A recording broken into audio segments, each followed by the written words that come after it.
নমস্কার বন্ধুগণ, আমি শুভ চক্রবর্তী পুরুলিয়ার ঠাকুর মশাই ইউটিউব চ্যানেলে আপনাদেরকে স্বাগত জানাই। আজকে আমরা আলোচনা করব কুশাঙ্গুরি ধারণের নিয়ম বিধি নিয়ে। এই কুশাঙ্গুরি আমরা কখন ধারণ করব, কি মন্ত্র বলে ধারণ করব, কখন কি কি অঙ্গুরি ধারণ করতে হয়, এই কুশাঙ্গুরি কোন কোন কর্মে ধারণ করতে হয়, এই সব কিছু আজকে আমরা জানবো, আলোচনা করব। তা এই যে কুশাঙ্গুরি কোথায় কোথায় আমরা ধারণ করব সেইটা একটু শাস্ত্রের বচন অনুসারে আমরা দেখে নিই। শাস্ত্র কি বলছে? বলছে স্নানে দানে জপে হোমে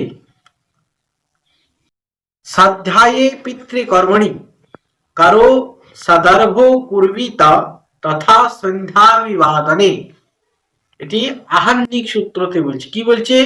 বলছে স্নান দান জপ হোম পিতৃকর্ম, এমনকি স্বাধ্যায় মানে পড়াশোনার সময়, এমনকি বেদ পাঠের সময়, এমনকি কি বলছে উপাসনা, সন্ধ্যা উপাসনা, যখন আমরা ত্রিসন্ধ্যা করি সেই সময়তেও কিন্তু কুশাঙ্গুরি ধারণ করার কথা শাস্ত্র আমাদেরকে বলছে যে এই সময়ে আমরা কুশাঙ্গুরি ধারণ করতে করা উচিত। তারপর কি বলছে? বরাতন্ত্র বলছে পূজা কালে সর্বদৈব কুসহস্ত ভবেচ্ছুচি তজ্জন্যা রজতম ধার্যাম স্বর্ণধার্য মনাময়া কুশা কার্য করম যস্মন তু বন্যা কুশা কুশা কুশেন রহিতা পূজা বিফলা কথিতা ময়া। বলছে নিত্য নৈমিত্তিক এবং কাম্য কর্মে সমূহে তর্জনীতে, এই তর্জনীতে রৌপ্যঙ্গুরি অনামিকায় স্বর্ণ অঙ্গুরি ধারণ করতে বলছে এবং মধ্যম পর্বে কুশ ধারণ করতে বলছে। তিন গাছি কুশ, কুশে কুশাঙ্গুরি তৈরি করে সেটিকে ধারণ করতে বলছে। এই সব যদি কুশাঙ্গুরি আমরা ধারণ করে না করি, এই সব কর্ম করি, যে কর্মগুলো আগে আলোচনা করলাম, সেই কর্মগুলি নিষ্ফল হয়, এদের কোনো ফল আমরা পাই না। এবার কুশহস্ত নিয়ম মানে সবারই মনে একটা প্রশ্ন আসতে পারে যে আচমন মানে তো হাতটা এঁঠো হয়ে যায়, হাতটা ধুতে হয়, তাহলে আমরা কুশাঙ্গুরি পরে কি আচমন করতে পারি? অবশ্যই পারেন। না না, আমি বলছি না, শাস্ত্র বলছে। কি বলছে? পবিত্রেণ হস্তে না কুরিয়াত আচমন ক্রিয়া। বলছে হ্যাঁ করতে পারি, আমরা কুশাঙ্গুরি পরে আচমন করতে পারি। ন উচ্ছিষ্টম, উচ্ছিষ্ট হয় না। তৎ পবিত্রম তু ভুক্ত উচ্ছিষ্টম তু বলে যাই। কিন্তু যদি ওই কুশাঙ্গুরি পরে আমরা খাবার খাই তাহলে কিন্তু ওই কুশাঙ্গুরি উচ্ছিষ্ট হয়, তখন কিন্তু এই কুশাঙ্গুরি উচ্ছিষ্ট হয়ে যায়। আর যদি স্বর্ণ এবং রৌপ্য কুশাঙ্গুরি না পাওয়া যায় তাহলে তার পরিবর্তে আমরা কুশ ব্যবহার করতে পারি। আর কোনো কোনো এমন সময় হয় যখন কুশ পাওয়া যায় না, এই কুশ না পাওয়া গেলে আমরা কি করব?